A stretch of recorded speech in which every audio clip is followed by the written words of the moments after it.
City hot news కి స్వాగతం. Bulletin లో ముందుగా హెడ్లైన్స్.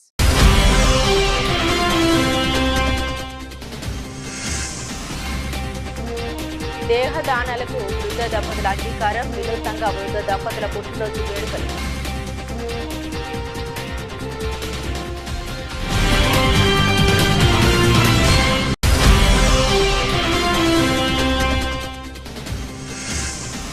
ట్రాఫిక్ రూల్స్ పై విద్యార్థుల అవగాహన కల్పిస్తూ ప్రాక్టికల్ గా విద్యార్థులతో చేయించిన రామగుండం ట్రాఫిక్ సీఏ రాజేశ్వరరావు.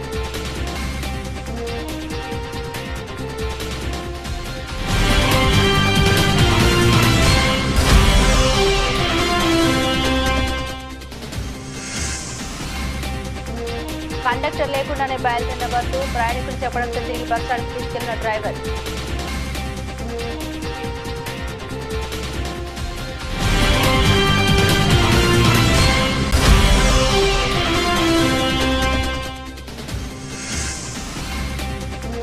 క్రీడల్లో రాణిస్తే సర్కారు నౌకర్ వెల్లడించిన వాలీబాల్ అసోసియేషన్ ఉమ్మడి కరీంనగర్ జిల్లా గౌరవ అధ్యక్షుడు అసంపల్లి శ్రీనివాస్.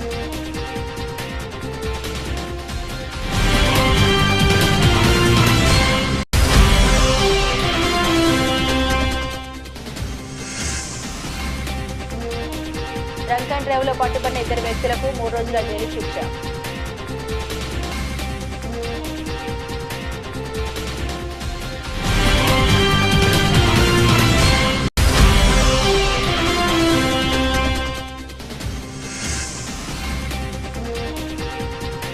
పిల్లల తల్లితో పెళ్లి కొడుకు పెళ్లి చేసిన బ్రోకర్.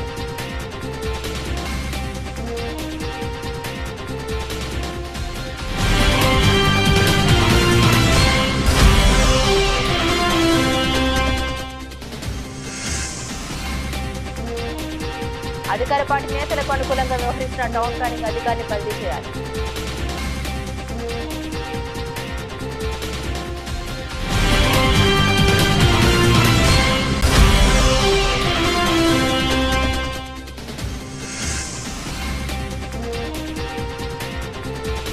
బల్దియాలో అసలు ఏం జరుగుతుంది? గంటగా డివిజన్ల విభజన ప్రక్రియ.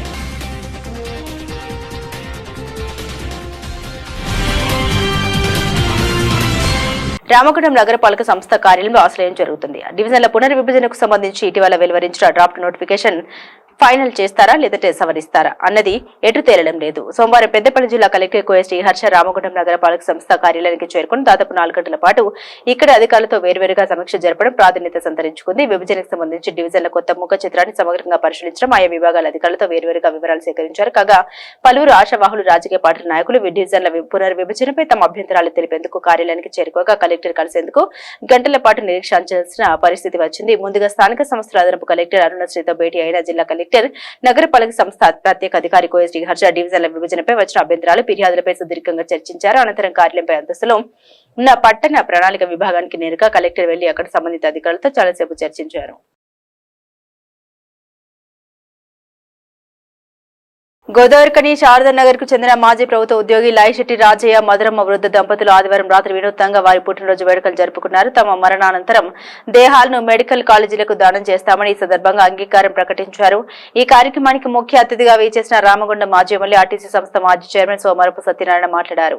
నాకు మామగారు నగరంలో అందరికీ ఎల్ రాజయ్యగా సుపరిచితులని, 88 సంవత్సరాల వయసున్న రాజయ్యతో పాటు వారి సతీమణి కూడా దేహదానం చేస్తామని తీసుకున్న నిర్ణయం చాలా గొప్పదని, వీరి నిర్ణయం ప్రతి ఒక్కరికి స్ఫూర్తిగా నిలుస్తుందని కొనియాడారు. ఉపాధ్యాయుడిగా, కవిగా, పర్యావరణ ప్రియుడిగా అనేక ఆదర్శవంతమైన సేవలు అందించిన రాజయ్య వైద్య విద్యార్థుల పరిశోధన కోసం తమ దేహాలను దానం చేస్తామని ముందుకు రావడం గొప్ప విషయమన్నారు. పలువురు వక్తలు ఎల్ రాజయ్య సేవల్ని కొనియాడారు. అనంతరం దంపతుల్ని సోమరపు సత్యనారాయణ శాల్వతో సత్కరించారు. దంపతులతో కేక్ కట్ చేయించి మిఠాయిలు తినిపించారు. దంపతులకు సదాశయ ఫౌండేషన్ ఆధ్వర్యంలో దేహదాన అభినందన పత్రాన్ని ఫౌండేషన్ ప్రతినిధులు అందించారు. ఈ కార్యక్రమంలో సదాశయ ఫౌండేషన్ జాతీయ ప్రచార కార్యదర్శి కెఎస్ వాసు, జిల్లా మహిళా శాఖ అధ్యక్షురాలు వెల్ది కవిత, అనంతరాములు, మగవ లయన్స్ క్లబ్ ప్రధాన కార్యదర్శి శశికళతో పాటుగా Ramulu, Rajamahender, Ramareddy, advocate Madhu, retired police Devi Lakshmi Narasimha, Vishwa Hindu పరిషత్ ప్రతినిధి వెంకన్న, శారదానగర్ అసోసియేషన్ అధ్యక్షులు రాజిరెడ్డి, ప్రతినిధులు సాగర్, శ్రీనివాస్ తదితరులు పాల్గొన్నారు.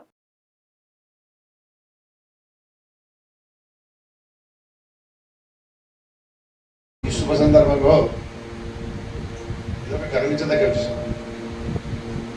మా మామగారికి ఎన్ని ఆటుపోట్లు ఉన్నా, ఎన్ని ఇబ్బందులు ఉన్నా, బహుశా ఆయనకు వచ్చిన కష్టాలు ఇక్కడ కూర్చున్న వాళ్ళకి అందరికీ ఎవరికి రాలేదు.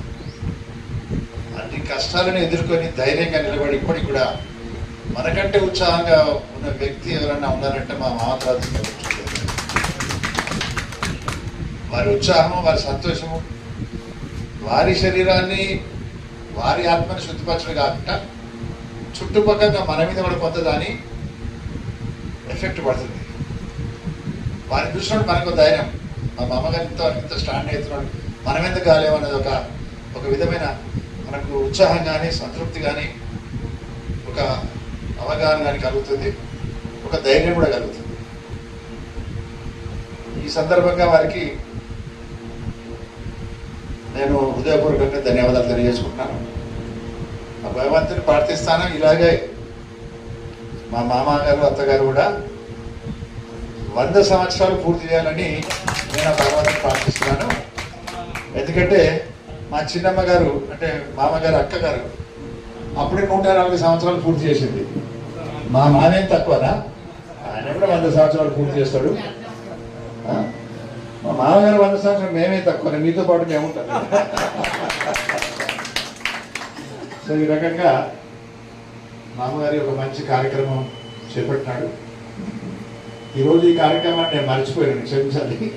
నేను 9 గంటలకు ఒక దగ్గర అపాయింట్మెంట్ తీసుకున్నాను, రేపు 11 గంటలకు ఒక దగ్గర అపాయింట్మెంట్ తీసుకున్నాను. కనుక మామ చెప్పినట్టు నేను తొందరగా పోతానని, కానీ తొందర కూడా కుదరదు. ఎందుకంటే ఒకసారి మామగారు వచ్చిన కొంచెం కొంతమంది అయినా సభ్యులు రావాల్సిన అవసరం ఉంది, విజిటర్స్ రావాల్సిన అవసరం ఉంది. అయినప్పటికీ మరి ఆలస్యం చేయకుండా ఈ కార్యక్రమాన్ని మనం మొదలు చేసుకోవడం జరిగింది.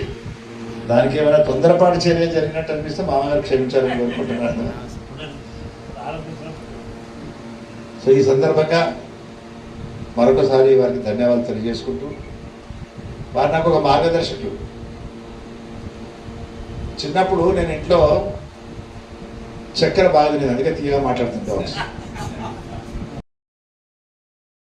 ట్రాఫిక్ రూల్స్ పై విద్యార్థుల అవగాహన కల్పిస్తూ Ramagundam traffic CI Rajeshwara Rao practical గా విద్యార్థులతో చేయించారు. ఈ మేరకు సోమవారం రామగుండం కార్పొరేషన్ కార్యాలయ సమీపంలోని టీ జంక్షన్ వద్ద ట్రాఫిక్ సిఐ రాజేశ్వరరావు, ఎస్ఐ హర్షకర్లు సిబ్బంది విద్యార్థులకు ట్రాఫిక్ పోలీసులు ధరించే జాకెట్, హెల్మెట్లను ధరింపజేసి విద్యార్థుల చేతికి ట్రాఫిక్ స్టాప్ బోర్డులను అందించి విద్యార్థులతో సిగ్నల్స్ వద్ద ట్రాఫిక్ ను కంట్రోల్ చేసే పద్ధతిని వివరించారు. అలాగే ట్రాఫిక్ రూల్స్ పాటిస్తూ వాహనాలపై హెల్మెట్ ధరించి వెళ్లే వారి చేతికి విద్యార్థులతో పువ్వులను ఇప్పించారు. హెల్మెట్ ధరించకుండా వాహనాలపై ప్రయాణించే వారి చెవుల్లో పువ్వులు పెట్టించారు. ఈ సందర్భంగా ట్రాఫిక్ సీఐ రాజేశ్వరరావు మాట్లాడారు.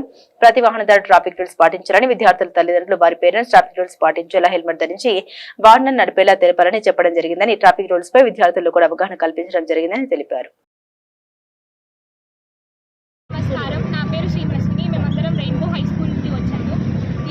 ఈ ప్రోగ్రామ్ ద్వారా మేము తెలుసుకున్నది ట్రాఫిక్ రూల్స్ గురించి తెలుసుకున్నాము, హెల్మెట్ ధరించడం వల్ల ఇంపార్టెన్స్ ఏంటి అని తెలుసుకున్నాము, లైసెన్స్, ఇన్సూరెన్స్, అసలు ఎలా చలాన్ని వేస్తారని కూడా తెలుసుకున్నాము, మాన్యువల్స్, ట్రాఫిక్ సిగ్నల్స్ ఎలా వేస్తారో అన్నీ తెలుసుకున్నాము. అవేర్నెస్ వచ్చింది ఇప్పుడు మాకు. సో దీంతో మేము మా ఇంట్లో కానీ మా స్కూల్లో కానీ దీని గురించి అన్ని కూడా చెప్పి కొంతవరకు చేంజ్ని తేవడానికి మేము చూస్తున్నాము. ఆధ్వర్యంలో పిల్లలతో ఒక కార్యక్రమం చేపట్టడం జరిగింది. దీని ఒక మెయిన్ ఉద్దేశం ఏంటంటే హెల్మెట్ ధరించడం, ట్రాఫిక్ రూల్స్ గురించి తెలవడం, ప్లస్ పిల్లలు వాళ్ళ పేరెంట్స్ చెప్పడం, యాక్సిడెంట్ కాకుండా నిర్మించడం ఎలాగో అని పిల్లలకు ప్రత్యేకంగా చెప్పడం జరిగింది. వీళ్ళు వెళ్ళి వాళ్ళ పేరెంట్స్తో చెప్తారు, వాళ్ళ తల్లిదండ్రులతో చెప్తారు, వాళ్ళ అక్క చెల్లెలతో, అన్నదమ్ములతో అందరూ చెప్తారు. ప్లస్ వీళ్ళ స్కూల్లో వీళ్ళు ఎడ్యుకేట్ చేస్తారు. ఎడ్యుకేట్ చేసి వాళ్ళతో చెప్తారు. సో ప్రతి ఒక్కరు నేను కోరడం ఏంటంటే ప్రతి ఒక్క 2 వీలర్ కానీ 4 వీలర్ కానీ వాళ్ళు లైసెన్స్ పెట్టుకోవాలి, హెల్మెట్ ధరించాలి. హెల్మెట్ లేకుండా ఎవరు రోడ్డు మీద రాకూడదు. సీట్ బెల్ట్ కంపల్సరీ పెట్టుకోవాలని రామగుండం కమ్యూనిటీ తరఫున ట్రాఫిక్ వాళ్ళు ప్రతి ఒక్క కోరడం జరుగుతున్నది. Thank you. విధి నిర్వహణలో ఆర్టీసీ బస్సు డ్రైవర్ నిర్లక్ష్యం వహించాడు. ఆ బస్సులో తనతో పాటు రావాల్సిన కండక్టర్ వచ్చాడో లేడో కూడా పట్టించుకోకుండానే బస్సును స్టార్ట్ చేసి వెళ్లిపోయాడు. కొద్ది దూరం వెళ్లాక కండక్టర్ ఎక్కలేదనే విషయాన్ని ప్రయాణికులు గమనించి చెప్పడంతో తిరిగి బస్టాండ్ కు బస్సును తీసుకెళ్లాడు. గోదావరిఖని డిపో పరిధిలో సోమవారం ఈ ఘటన జరిగింది. గోదావరిఖని బస్టాండ్ నుండి కరీంనగర్ కు వెళ్లే express TS0270286 Godavarikhani depot bus సోమవారం ఉదయం 11 గంటలకు బయలుదేరాల్సి ఉంది. అయితే హడావుడిగా వచ్చిన బస్ డ్రైవర్ బస్సును స్టార్ట్ చేసి వెళ్లిపోయాడు. కొద్ది దూరం వెళ్లిన తర్వాత టికెట్లు తీసుకోవడానికి ఎవరు రాకపోవడంతో పలువురు ప్రయాణికులు అనుమానంతో మీరే టికెట్ ఇస్తారా అని బస్సు డ్రైవర్ని అడిగారు. దానికి కండక్టర్ నే టికెట్లు ఇస్తారని బదిలిచ్చాడు. దానికి మరి బస్సులో కండక్టర్ లేడు కదా అని ప్రయాణికులు ఎదురు ప్రశ్నించడంతో బస్సు డ్రైవర్ షాక్ అయ్యాడు. వెంటనే బస్సును ఆపి తిరిగి బస్ స్టాండ్ కు తీసుకొచ్చాడు. ఈ ఘటనపై ప్రయాణికులు తీవ్ర ఆగ్రహం వ్యక్తం చేశారు. కండక్టర్ ఎక్కడ లేదో కూడా చూడకుండా విధిలో ఇంత నిర్లక్ష్యంగా వ్యవహరిస్తే ఎలా అని ప్రశ్నించారు. ఇలాంటి ప్రవర్తనతో బస్సు నడిపి ఏదైనా ప్రమాదం జరిగితే ఎవరు బాధ్యులని నిలదీశారు. సంబంధిత డ్రైవర్పై గోదావరిఖని బస్ డిపో మేనేజర్కు ప్రయాణికులు ఫిర్యాదు చేశారు. కేంద్ర ప్రభుత్వం ఆదివాసులపై మావోయిస్టులపై జరుపుతున్న కగారు ఆపరేషన్ ఆపివేయాలని, మావోయిస్టులతో శాంతి చర్చలు జరపాలని, బూటకపు ఎన్కౌంటర్లపై సిట్టింగ్ జడ్జితో విచారణ చేపట్టాలని విమలక్క డిమాండ్ చేశారు.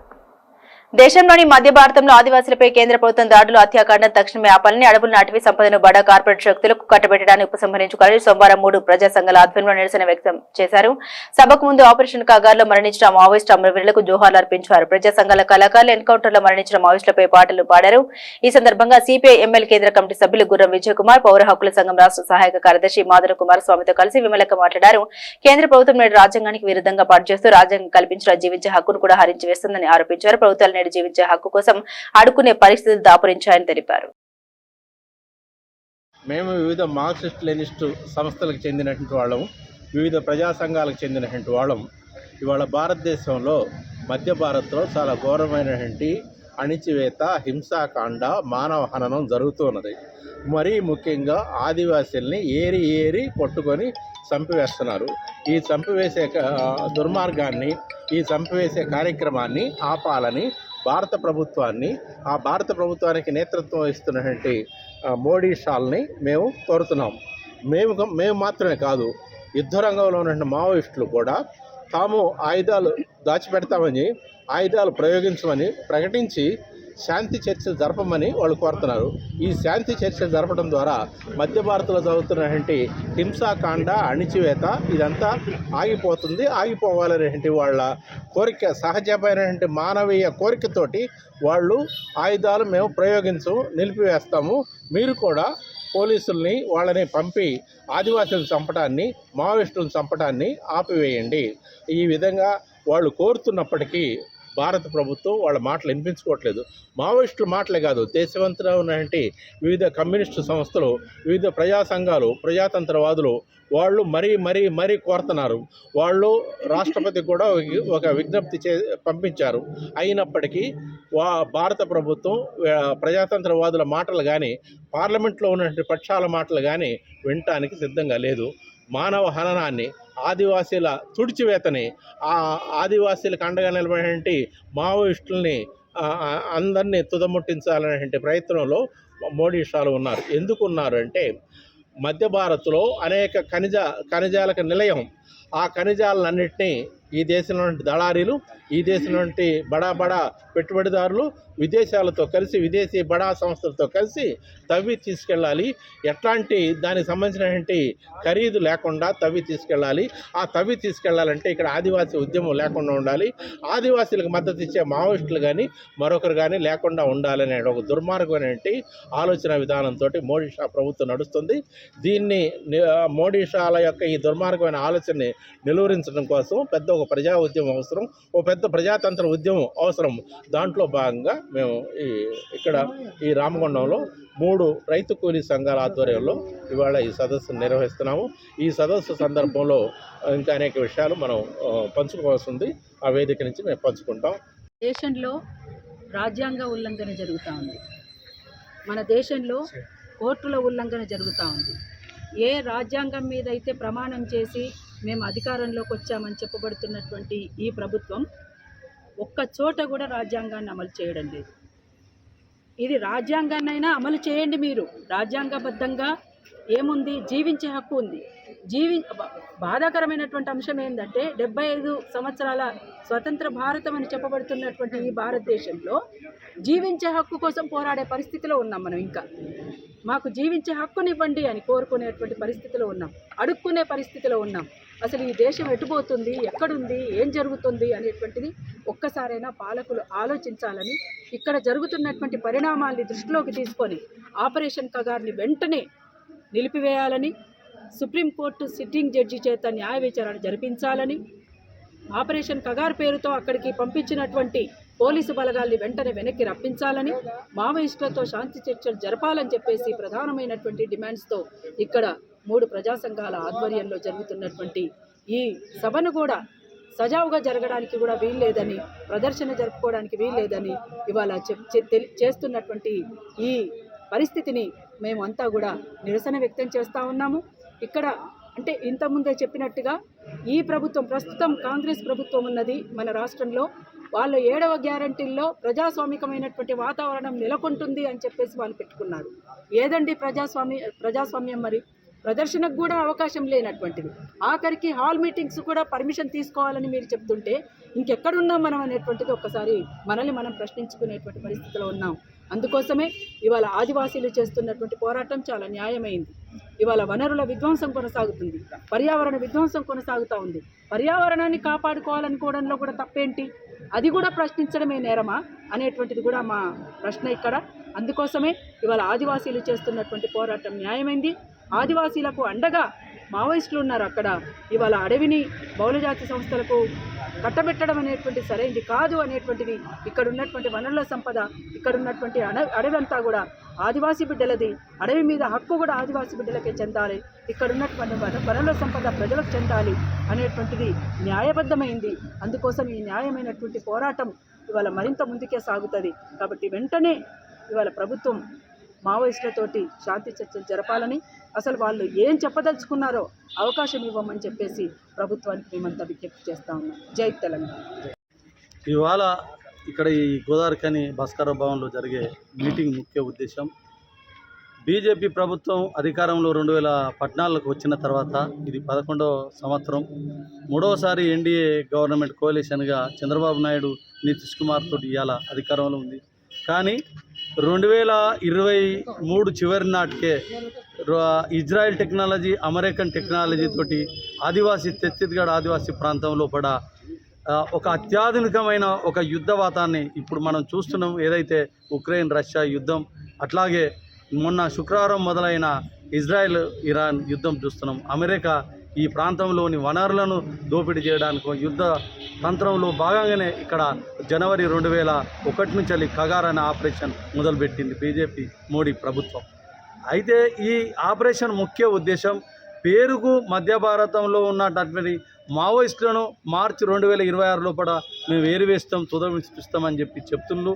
వాళ్ళు ఛత్తీస్గఢ్లో బీజేపీ రాష్ట్ర ప్రభుత్వం అధికారంలోకి వచ్చిన తర్వాత డిసెంబర్లోనే ప్రకటించారు మేము మావోయిస్టులతోటి శాంతి చర్చలు జరుపుతామని చెప్పేసి. కానీ శాంతి చర్చలు జరపడం కాదు కదా, ఈ దేశంలో ఉన్న మేధావులు, ప్రజాస్వామికవాదులు, వామపక్షాలు, కమ్యూనిస్టు పార్టీలు అందరూ ముఖ్య కంఠంతో మధ్య భారతంలో ముఖ్యంగా కగార్ ఆపరేషన్ ఈ 17 నెలలుగా జరుగుతున్న కగార్ ఆపరేషన్ నిలిపివేయాలని ఇరువైపులా చర్చలు జరగాలని కోరుతున్న నేపథ్యంలో మావోయిస్ట్ పార్టీ ఒక అడుగు ముందుకేసి మార్చి 28న మేము కాల్పుల విరమణకు సిద్ధం, 6 నెలల వరకు కాల్పుల విరమణ పాటిస్తాం, చర్చలకు సిద్ధమని చెప్పినప్పటికీ కూడా వినకుండా ఇవాళ మోడీ ప్రభుత్వం కగార్ ఆపరేషన్ పేరుతోటి ఇవాళ 560 మంది ఆదివాసులను, వారికి అండగా ఉన్న మావోయిస్టులను హతమారుస్తులను ఒక క్రూరమైన ఒక అణచివేత, ఒక దమనకాండ, హత్యాకాండ కొనసాగిస్తున్నది. 600 చిల్లు వరకు పైచిల్లు వరకు ఇవాళ ఆదివాసులు మావోయిస్టులను హతమార్చింది. అంటే మోడీ ప్రభుత్వం అధికారంలోకి వచ్చిన తర్వాత ప్రపంచంలో మేము శాంతి కావాలి, మా జీన్స్ లోపలనే మా పురాణాల లోపలే శాంతి ఉన్నదని చెప్తూ మేము రష్యా ఉక్రెయిన్ ఉద్యమం ఆపుతామని చెప్తారు, ఇజ్రాయెల్ పాలస్తీనా యుద్ధం ఆపుతామని చెప్తూ మరి ఇక్కడ మన దేశంలో శాంతి చర్చలకు సిద్ధమని చెప్పిన మావోయిస్టు పార్టీ, వాటికి అండగా ఉన్న సిపిఐ పార్టీలు, సిపిఐ వామపక్ష పార్టీలతో పాటు సిపిఎంతో పాటు అన్ని దేశంలో ఉన్న మేధావి సంఘాలు కూడా చెప్పినప్పుడు కూడా ఇవాళ చర్చలకు సిద్ధం లేకుండా ఒక ఊచకోత కూస్తుంది. ఇది రాజ్యాంగ విరుద్ధం.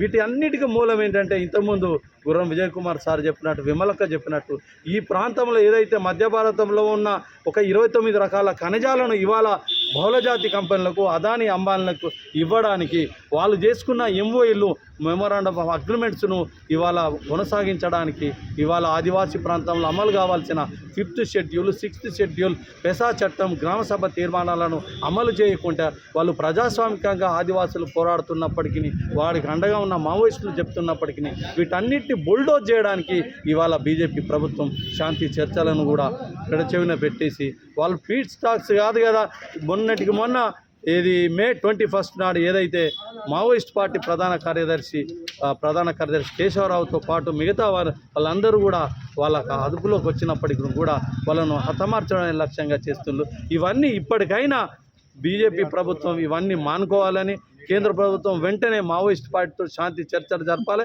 ఇవాళ శాంతి చర్చలు జరపాలంటే కేవలం ఆదివాసులకు మావోయిస్టులకు సంబంధించిందే కాదు, ఇది అంతా ప్రజలందరి డిమాండు. ప్రజలకు సంబంధించిన ఆ వనరులు ప్రజలందరికీ చెందాలని ఒక ప్రజాస్వామిక ఆకాంక్ష, ఆ డిమాండ్ని గుర్తించాలి.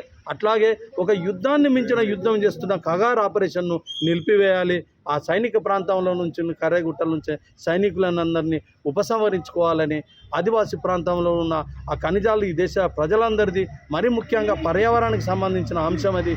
అటువంటి ఆ అంశాలను కూడా మీరు పాటించకుండా భవిష్యత్ తరాలకు చెందిన వనరులను మీరు మీరు కొల్లగొట్టే హక్కు మీకు రాజ్యాంగం ఇవ్వలేదని చెప్తూ ఇవన్నిటిని మీరు ఉపసంహరించుకోవాలని, వెంటనే శాంతి చర్చలు జరపాలని ఇవాళ ఇక్కడ గోదావరిఖనిలో ఈ సభ జరుగుతుంది, నిరసన ఈ సభను కూడా ఇవాళ బీజేపీ ప్రభుత్వం ఏదైతే చేస్తుందో అణచివేత, వాటికి వ్యతిరేకంగా పోరాడుతున్నామని చెప్తున్న కాంగ్రెస్ పార్టీ అధ్యక్షుడు కూడా హైదరాబాద్లో రౌండ్ టేబుల్ మీటింగ్కి వస్తాడు.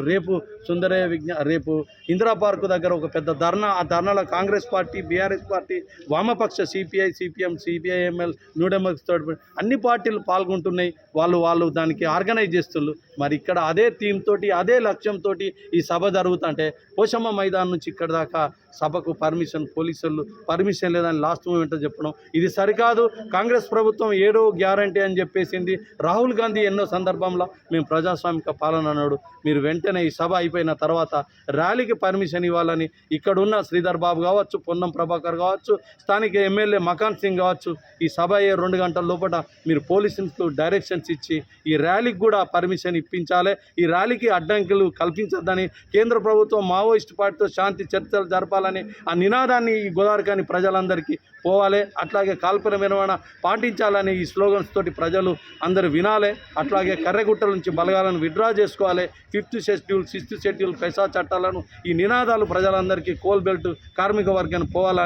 మీ వంతుగా మీరు ఈ మీడియా ద్వారా శ్రీధర్ బాబు, పొన్నం ప్రభాకర్, మకాన్ సింగులు చొరవ తీసుకొని ఈ 2-3 మధ్యలో మీరు ఆ ర్యాలీకి అనుమతి ఇచ్చి మీరు చేయాలని చెప్తూ వెంటనే ఈ కగార్ ఆపరేషన్ నిలిపేయడానికి ఇవాళ 3 రైతు కూలీ సంఘాలు, ఇతర సిపిఐ, న్యూ డెమోక్రసీ ఇవన్నీ చేస్తున్న ఈ సభలో ఈ డిమాండ్ను కోల్ బెల్ట్ ప్రాంతానికి పోవాలని, మరిన్ని సభలు ఇక్కడ జరగడానికి రాష్ట్ర ప్రభుత్వమే బాధ్యత పడాలని పౌర హక్కుల సంఘంగా మేము డిమాండ్ చేస్తున్నాం. క్రీడల ప్రతిభ కనబరిచిన వారికి సర్కారు ఉద్యోగాల్లో సముచిత ప్రాధాన్యత ఉంటుందని వాలీబాల్ అసోసియేషన్ ఉమ్మడి కరీంనగర్ జిల్లా గౌరవ అధ్యక్షులు అసంపల్లి శ్రీనివాస్ అన్నారు. సుల్తానాబాద్ మండలం గరపల్లి గ్రామంలో ఆదివారం సీనియర్ వాలీబాల్ క్రీడా పోటీలు అట్టహాసంగా జరిగాయి. జాతీయ స్థాయి వాలీబాల్ క్రీడాకారుడు కన్నా రమేష్ ఆధ్వర్యంలో జరిగిన ఈ పోటీలకు ఉమ్మడి జిల్లాలోని పెద్దపల్లి, సిరిసిల్ల, జగిత్యాల, కరీంనగర్ జిల్లాల నుండి 45 ఏళ్ల వయసు పైబడిన సుమారు 200 మంది వాలీబాల్ క్రీడాకారులు హాజరు కాగా అసంపల్లి శ్రీనివాస్ ముఖ్య అతిథిగా హాజరై క్రీడాకారులను ఉద్దేశించి మాట్లాడారు. పాఠశాల విద్య నుంచి విద్యార్థులకు క్రీడలపై ఆసక్తి కలిగేలా నైపుణ్య శిక్షణ అందించాలన్నారు. ఉమ్మడి జిల్లాలో వాలీబాల్ క్రీడల అభివృద్ధికి త్వరలోనే జాతీయ స్థాయి పోటీలు నిర్వహించేందుకు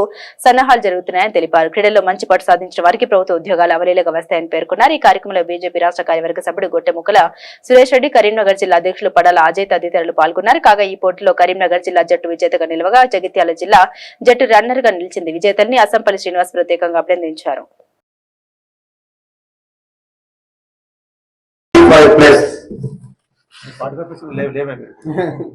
సీనియర్ వాలీబాల్ 5వ టోర్నమెంట్ విజయవంతానికి మూలమైనటువంటి కన్నా రమేష్ గారికి ఒక చప్పట్లు కొట్టాలని సందర్భంగా. అదేవిధంగా సభాధ్యక్షులు శ్రీనాథ్ రెడ్డి గారు, దీనికి ముఖ్య అతిథులుగా ఇచ్చేసినటువంటి గొట్టముక్కల సురేష్ రెడ్డి గారికి కూడా అందరూ క్లాప్స్ కొట్టాలని సందర్భంగా తెలియజేస్తున్నారు. సారు స్టార్ట్ కొట్టాలని అర్థమైపోయింది, సారు క్రీడలలో చాలా ప్రావీణ్యులని. ఇటువంటి వాళ్ళు మనతో ఇన్వాల్వ్ కావడాన్ని నేను సంతోషంగా ఫీల్ అవుతున్నాను. అదేవిధంగా వేణు గారు మన సీనియర్, అదేవిధంగా జితేంద్రరావు గారు, అదేవిధంగా రామకృష్ణ మన రాధాకృష్ణారెడ్డి గారు, అదేవిధంగా లాజరస్ గారు, అదేవిధంగా సంజీవ్ రెడ్డి గారు, అదేవిధంగా సర్పంచ్ రాజన్న గారు, ఇక క్రీడాకారులు గారు రఫీ సార్, మనకున్న శ్రీనివాస్ సార్, ఎస్ఎస్ఎఫ్ మా సీనన్న రామాడు, నాకన్నా మా రమేష్ అన్న, అదేవిధంగా మా సీనన్న కమాన్ గురు శంకర్ అన్న, ఇక చెప్తే మన అందరం ఒక సోదరులుగా ఒక కుటుంబం. మనకు అందుకే మనం వాలీబాల్ కుటుంబం అనే ఒక మాటను తీసుకొచ్చాం. ఇది ఒక వాలీబాల్ కుటుంబం. దీంట్లో పెద్దలు చాలా మంది ఇన్వాల్వ్ అయ్యి మాకు సహకరిస్తున్న సందర్భం. ఆ వాలీబాల్ కుటుంబానికి మొక్కలు నాటి దానికి బీజం వేసింది కన్నా రమేష్ గారు. ఆ బీజం వేసే చెట్టను ప్రొటెక్ట్ చేస్తూ నీటిని అందిస్తూ ఇంకా దాన్ని సాగడానికి మనం చేస్తున్నట్టు వాళ్ళలో మన అందరం ఉన్నాం. వారి పాత్రలు ఉన్నాయి, వాళ్ళ కాంట్రిబ్యూషన్ ఉన్నాయని ఈ సందర్భంగా తెలియజేస్తున్నాం. ఇది ఒక హెల్దీ వెదర్ తయారు చేసి ఈరోజు వాలీబాల్ క్రికెట్ కన్నా ముందు దశలో నెట్టడానికి ఈరోజు Ramagundam traffic inspector B Rajeshwara Rao గారి ఆధ్వర్యంలో డ్రంక్ అండ్ డ్రైవ్ లో దొరికిన 9 మందిని సెకండ్ అడిషనల్ మేజిస్ట్రేట్ గోదావరి కడి శ్రీ వెంకటేష్ దుర్వా గారి ముందు హాజరుపరచగా వారికి 14,000 రూపాయలు జరిమానా విధించారు. రెండవసారి పట్టుబడిన ఉప్పల్ నరేష్ మరియు అసంపల్లి నాగేష్లకు 3 రోజుల జైలు శిక్ష విధించారు. కరీంనగర్ జిల్లా జైలుకు తరలించడం జరిగింది. మేము నిన్న డ్రంక్ అండ్ డ్రైవ్ ఏవైతే కండక్ట్ చేసినామో దాంట్లో ఇద్దరికి ఈరోజు గౌరవనీయుల జడ్జి గారు 3 days ఇంప్రిజన్మెంట్ చేశారు. వాళ్ళని పంపడం జరిగింది. ట్రాఫిక్ పోలీస్ వారు మరియు ల్యాండర్ పోలీస్ వారు ట్రాఫిక్ అవేర్నెస్ కూడా ఎన్ని ప్రోగ్రామ్స్ చేసి అవేర్నెస్ చేసినా కూడా పబ్లిక్లో మారుతున్నారు, కానీ ఇంకా మార్పు జరగాలి. ఎట్టి పరిస్థితుల్లో హెల్మెట్ లేకుండా బైక్ నడపవద్దు, మద్యం సేవించి ఎట్టి పరిస్థితుల్లో బండి నడపవద్దు. ఎందుకంటే ఒకసారి మద్యం సేవించి బండి నడిపితే అది డ్రంక్ అండ్ డ్రైవ్లో బుక్ అవుతుంది. మళ్ళీ సెకండ్ టైం దొరకడం జరిగితే మాత్రం కంపల్సరీ ఇంప్రిజన్మెంట్ తెలంగాణలో ఎక్కడ జరిగినా కూడా జైలు పంపడం జరుగుతుంది. సో మేము ప్రజలను కోరేది ఒకటే, మద్యం తాగి బండ్లు నడపొద్దు, ట్రాఫిక్ రూల్స్ పాటించాలి, హెల్మెట్ ధరించి కంపల్సరీ 2 వీలర్ నడపాలి. చక్రం కార్ కానీ 4 వీలర్స్ నడిపేటప్పుడు కంపల్సరీ సీట్ బెల్ట్ పెట్టుకోవాలి. ఇద్దరికన్నా ఎక్కువ ట్రిపుల్ రైడ్కి ఇట్లా పోవడం చేయకూడదు. వివాహమై 2 పిల్లలు ఉన్న యువతిని మధ్యవర్తులు పెళ్లి కాని అమ్మాయిగా నమ్మించి 4 లక్షల కట్నం తీసుకుని పెళ్లి చేసి మోసం చేశారని బాధితుడు పోలీసులకు ఫిర్యాదు చేశారు. కొద్ది రోజుల క్రితం 4 దళారుల ద్వారా విజయవాడలో ఒక సంబంధం ఉందని తెలుసుకుని కర్ణాటకకు చెందిన యువకుడి కుటుంబ సభ్యులు స్థానిక పెద్దలతో కలిసి పల్లవి అనే యువతిని చూడడానికి వచ్చాడు. యువతి నచ్చి వివాహం చేసుకునేందుకు అంగీకరించారు. యువతి తల్లిదండ్రుల వైద్య నిమిత్తం 2 లక్షలు, బ్రోకర్లకు 2 లక్షలు ఇచ్చారు. కర్ణాటకలో వివాహం చేసుకుంటామంటే మధ్యవర్తులు కాదుకూడదంటూ విజయవాడలోనే చేయాలని దుర్గగూడలో వివాహం చేయించారు. అనంతరం కర్ణాటకకు వెళ్లిపోయారు. వెళ్లిన దగ్గర నుండి పెళ్లి కూతురు పల్లవి భర్తను దూరం పెడుతోంది. అనుమానం రావడంతో నిలదీయగా తనకు పెళ్లి అయి 2 పిల్లలున్నారని, తనను 5 రోజులు కాంట్రాక్ట్ కు మాట్లాడుకున్నారని, 50,000 ఇస్తామని 35,000 మాత్రమే ఇచ్చారని, మిగిలిన డబ్బులు బ్రోకర్లు తీసుకున్నారని చెప్పింది. దీంతో మోసపోయినట్టు గ్రహించి బాధితుడు విజయవాడ కృష్ణలంక పోలీసులను ఆశ్రయించాడు. తన పేరు పల్లవి కాదని అసలు పేరు ఆమని అని చెప్పడంతో మోసపోయామని బాధిత కుటుంబ సభ్యులు ఆగ్రహించారు.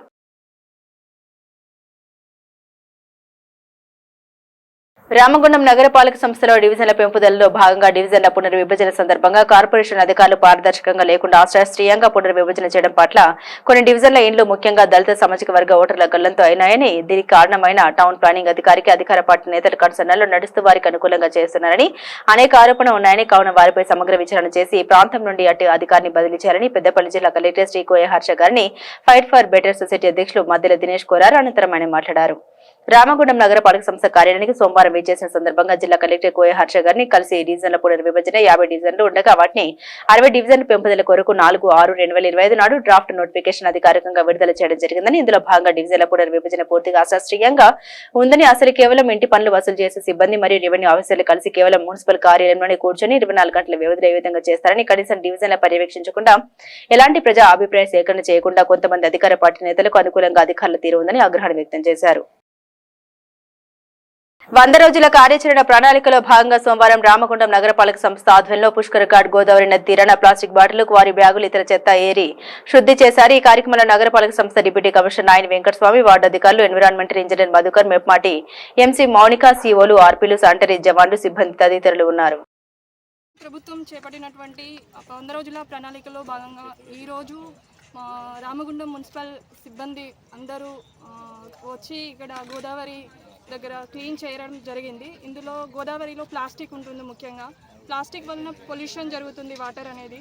సో దాని విధానంలో భాగంగా ఇక్కడికి మేము మా రామగుండం స్టాఫ్ అంతా వచ్చి క్లీన్ చేయడం జరిగింది. మరియు ప్రజలందరికీ అవగాహన చెప్పడం ఏంటంటే ప్లాస్టిక్ అనేది, కవర్స్ అనేది కంపల్సరీ ఈ గోదావరి నదిలో పడవేయకూడదు, ప్లస్ పొల్యూషన్ చేయకూడదు. పొల్యూషన్ చేయడం వల్ల మెరైన్ సిస్టమ్ అంటే సముద్రంలో ఉన్న చేపలకి ఇబ్బంది జరుగుతుంది, అవి చనిపోవడం జరుగుతుంది. వాటిని కాపాడుకోవాలంటే, మన యొక్క పర్యావరణాన్ని కాపాడుకోవాలంటే దాన్ని దృష్టిలో ఉంచుకొని ప్రజలందరూ కాటన మండల కేంద్రంలో సోమాజిగూడ ప్రెస్ క్లబ్ హైదరాబాద్ నందు నిర్వహించిన రౌండ్ టేబుల్ సమావేశం ఉన్నందున సమావేశానికి సంబంధించిన కరపత్రం ఆవిష్కరణ కార్యక్రమంలో పాల్గొన్న దళిత గిరిజన ఆదివాసీ జేఏసీ నాయకులు మాదిగ శక్తి వ్యవస్థాపక అధ్యక్షులు బొంకూరి సురేందర్ సన్నీ గారు మరియు మాదిగ శక్తి పెద్దపల్లి జిల్లా అధ్యక్షులు కల్లెపల్లి రవి పాల్గొన్నారు. అదే మాదిరిగా దళిత బంధు సాధన సమితి నాయకులు సమున్ల సంపత్ మహారాజ్, వేమునూరు జగన్న, పంతకాని నడుసు అడుబలి, మంతెన సమ్మన్న, మల్లారం, మంత్రి రాజబాబు, పేట దేవేందర్, కనకం సమ్మయ్య, దీకొండ మల్లేష్, మెరుగు శేఖర్, అంకన్న, పులిగంటి మల్లేష్, కేసరపు బాలయ్య, నడవలి చిన్న, ఆత్కూరి శంకర్, కట్ల రమేష్, పోచన్న తదితరులు ఉన్నారు.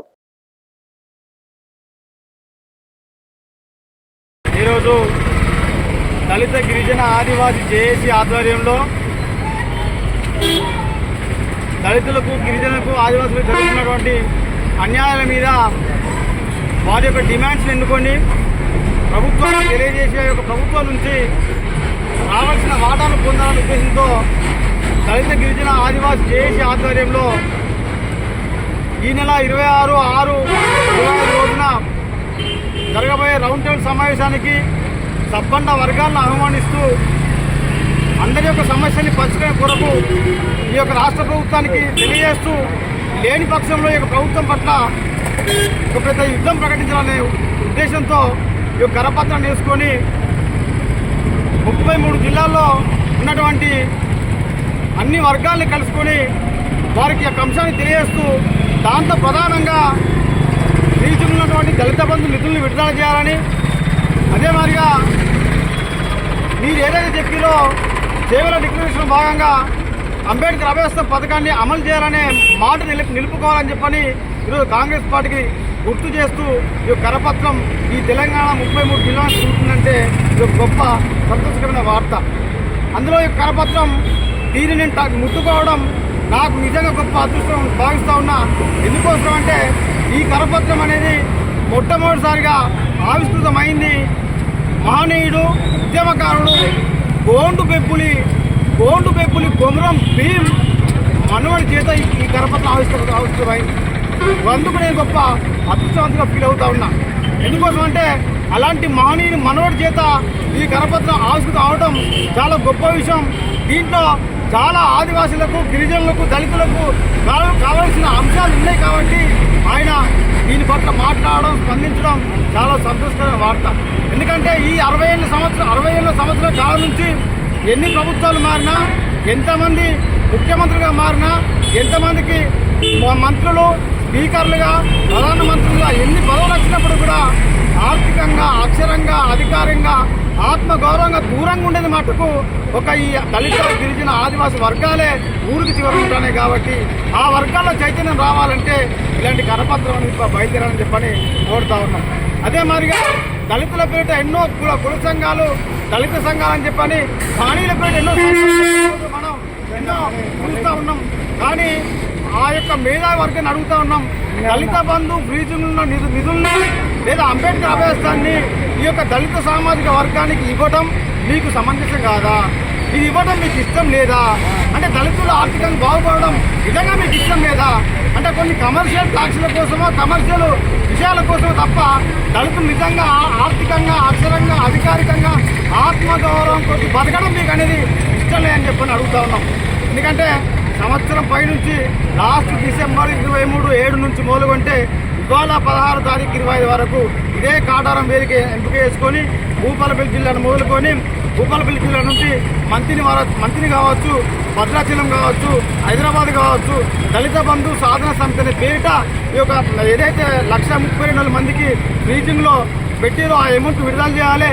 మళ్ళీ తక్షణమే అభ్యర్థం కూడా విడుదల చేయాలని చెప్పేసి ఎన్నో ధర్నాలు, ఎన్నో రాష్ట్రోకోలు, ఎన్నో ప్రెస్ మీట్లు, ఎన్నో విధాలుగా ఒక ప్రతిపక్ష పార్టీ కూడా చేయనంత విధిగా కార్యక్రమం చేసినప్పటికీ కూడా మేము దళితులం, దళిత సంఘాల నాయకులం అని చెప్పని మేధావర్గం అని చెప్పుకున్న నాయకుల మాటకు కనీసం మళ్ళెత్తిన మా సందర్భాలు లేదు.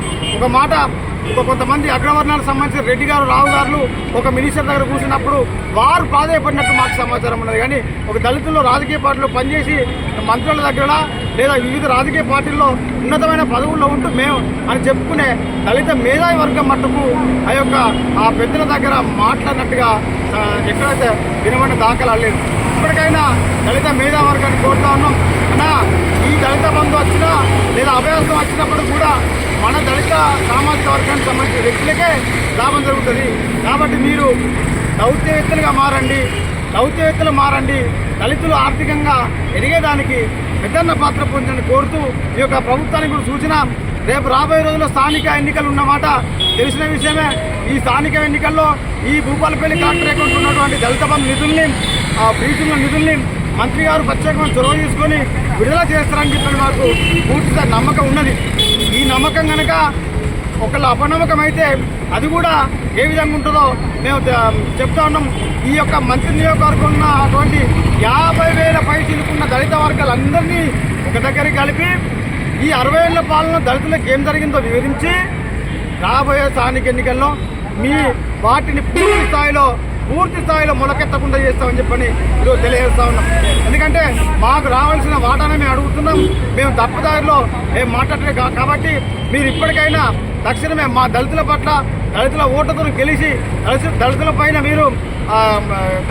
మీరు పగబట్టే విధంగా కాకుండా దళితులకు ప్రజాపాలన అందించే విధంగా చేయాలని కోరుతూ ఈ అవకాశం ప్రజలందరికీ ఈ కరపత్రం వేసుకుని ప్రతి జిల్లాకు బయలుదేరుతున్న బొంకూరు సురేంద్ర అన్నగారికి, ఆదివాసీ అన్నగారికి వీరికి ఇచ్చేసిన ప్రతి ఒక్క దళిత బిడ్డకు ధన్యవాదాలు తెలియజేసుకుంటూ టీజీఎంఎస్ రామగుండంలో విద్యార్థులకు టెక్స్ట్ బుక్స్, నోట్స్ మరియు యూనిఫామ్ పంపిణీ కార్యక్రమం విజయవంతంగా నిర్వహించబడింది. ఈ కార్యక్రమాన్ని ప్రిన్సిపల్ పి సదానందం అధ్యాపక బృందంతో కలిసి సమర్థవంతంగా నిర్వహించారు. ఈ పంపిణీ ద్వారా విద్యార్థుల విద్యా సామగ్రి సమగ్రంగా పొందడమే కాకుండా వారి విద్యాభ్యాసం పట్ల మరింత ఉత్సాహం కలిగింది. తల్లిదండ్రులు మరియు విద్యార్థుల నుండి మంచి స్పందన లభించింది. ఈ సందర్భంగా టీజీఎంఎస్ రామగుండం తరపున మీడియా మిత్రులందరికీ కృతజ్ఞతలు తెలియజేస్తున్నామన్నారు. బులెటిన్ ముగించే ముందు హెడ్లైన్స్ మరోసారి.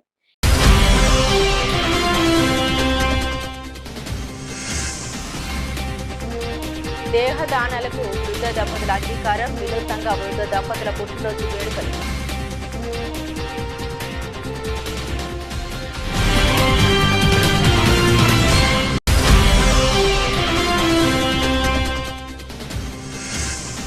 ట్రాఫిక్ రూల్స్ పై విద్యార్థుల అవగాహన కల్పిస్తూ ప్రాక్టికల్ గా విద్యార్థులతో చేయించిన రామగుండం ట్రాఫిక్ సిఐ రాజేశ్వరరావు.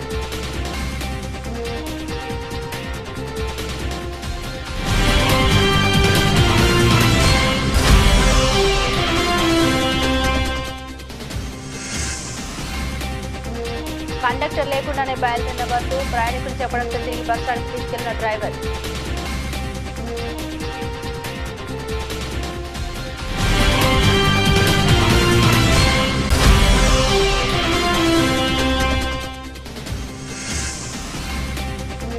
క్రీడల్లో రాణిస్తే సర్కారు నౌకర్లు వెల్లడించిన వాలీబాల్ అసోసియేషన్ ఉమ్మడి కరీంనగర్ జిల్లా గౌరవ అధ్యక్షుడు అసంపల్లి శ్రీనివాస్.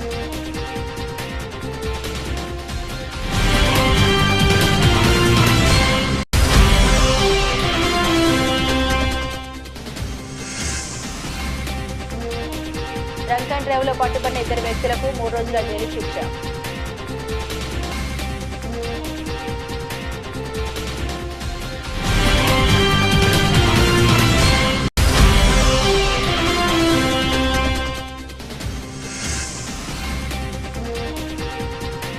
పిల్లల తల్లితో పెళ్లి కొడుకు పెళ్లి చేసిన బ్రోకర్.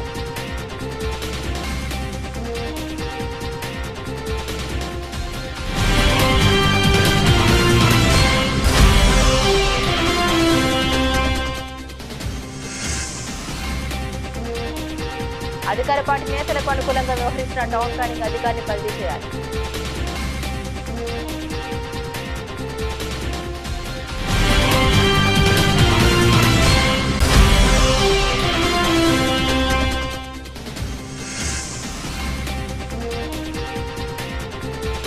బల్దియాలో అసలు ఏం జరుగుతుంది? గంటగా డివిజన్ల విభజన ప్రక్రియ.